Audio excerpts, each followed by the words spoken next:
All right, so you can take a moment to check your work here. You should wind up with a 1.79. That is the slope for the relationship between strength and pressure when the temperature is set to 110 degrees. So you should be seeing from these calculations that the slope for pressure and strength is going to depend on what value the temperature is set for. This is kind of an odd relationship, but it should get better with some practice. So our interaction term says that the relationship or the association between pressure and strength depends on what value we set the temperature to. We see from our calculations that when temperature is low, that was our first calculation at 95 degrees, the association between pressure and strength is slightly negative.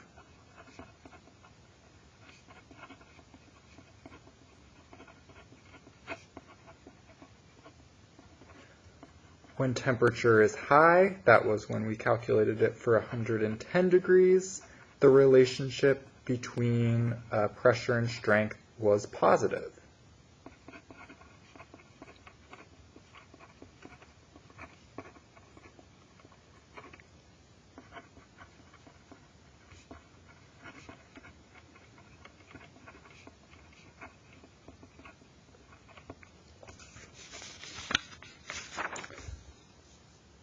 So let's do this one more time for a different model. And so now we've got the same response strength, we've got the same three predictors, pressure, temperature, and time, but now we're fitting a model with an interaction between pressure and time. So we could do a similar type of calculation, now looking at the coefficient for time when pressure is relatively low at 65, and when pressure is relatively high at 80. So I omitted the summary of pressure, but that's something that you would have to get an R to know the range of pressures for this data set. So for low pressure, now I'm abbreviating the calculations and not writing out the full model.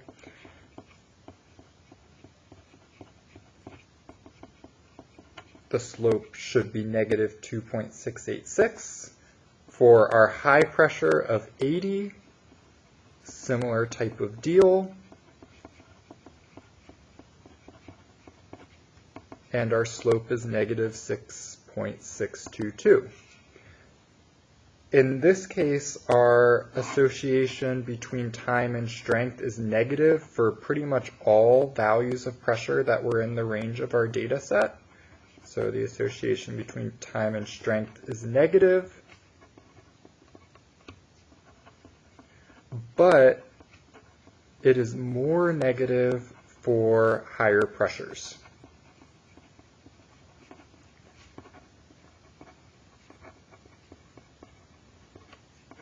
Even though you could make a note that for this model, the interaction term is not significant, that p-value is fairly large at 0.12.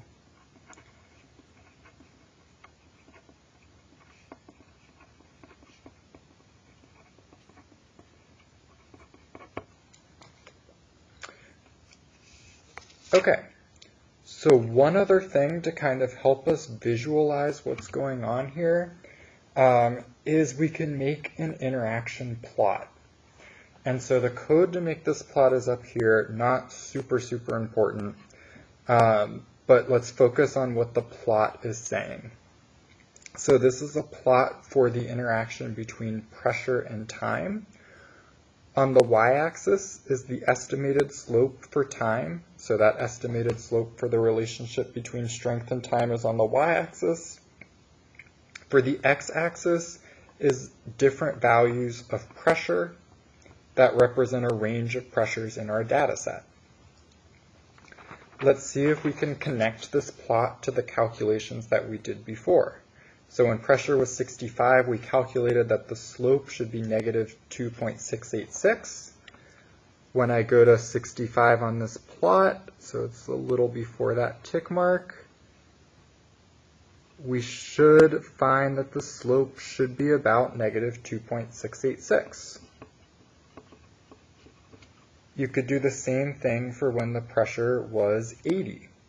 And so this plot is really showing us how the slope for time changes for different values of pressure. In this case, the slope for time is always negative, but it's becoming more negative for higher pressures.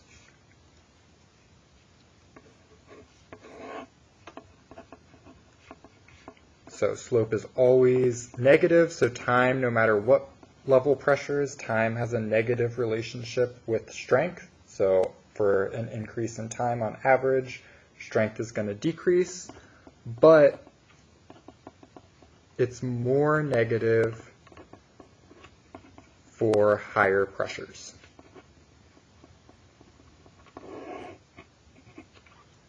So we could see here that it's -7 when pressure is high, but it's only about -2 when pressure is low.